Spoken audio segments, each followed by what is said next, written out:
अर्ज बाद झालेले नाही आहेत. खरं तर महायुतीची एक सर्वात महत्त्वाकांक्षी योजना म्हणजे मुख्यमंत्री माझी लाडकी बहीण योजना आहे. याची KYCची प्रक्रिया ही साधारणपणे गेल्या वर्षी ऑगस्ट महिन्यामध्ये सुरू झाली होती आणि त्याला पहिल्या सुरुवातीच्या ह्याच्यामध्ये जवळपास 3 महिन्याचा कालावधी देण्यात आला होता.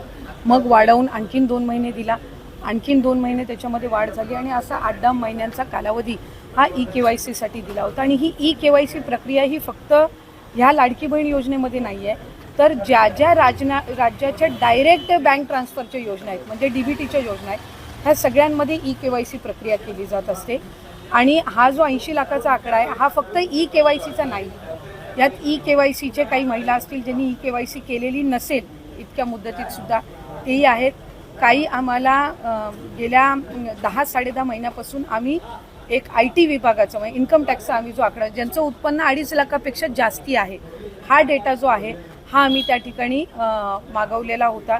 त्याला साधारणपणे 10-11 महिन्याचा कालावधी गेला.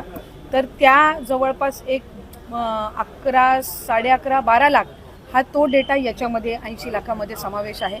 याच्यात 4.5 पावणे 5 लाख अशा महिला आहेत ज्या 65 वयोगटाच्या पुढे गेलेल्या आहेत, जे वयाचं निकष आहे तर त्यामध्ये असतील.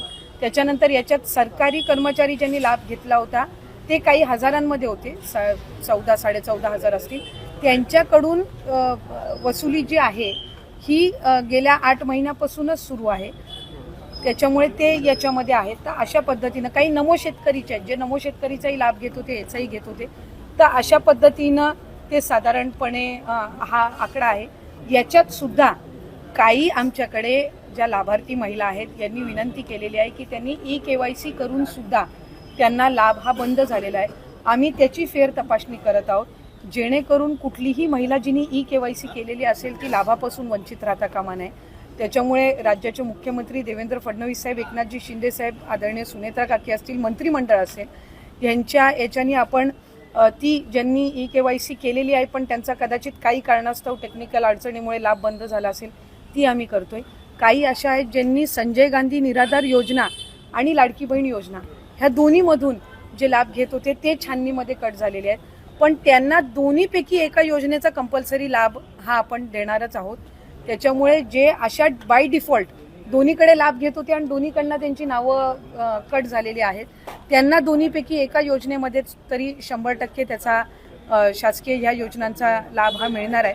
काही RTOच्या संदर्भामध्ये तक्रारी केलेल्या आहेत. यातल्या 80 लाखामधल्या जवळपास 3-3.25 लाख हे RTOचे आहेत ज्यांचे वाहनं आहेत पण ते लाभ घेत होते. हा एक 6-8 महिन्यापासून डेटा मिळालेला आहे, असा कन्सॉलिडेट करून आहे. पण त्यातल्याही काही लाभार्थ्यांनी म्हटले की आमच्या नावाने म्हणजे निवेदनं आलेली आहेत की आमच्या नावाने कुठलंही वाहन नाही आहे, तर त्याची फेर तपासणी होईल. तर त्या पद्धतीनं आहे.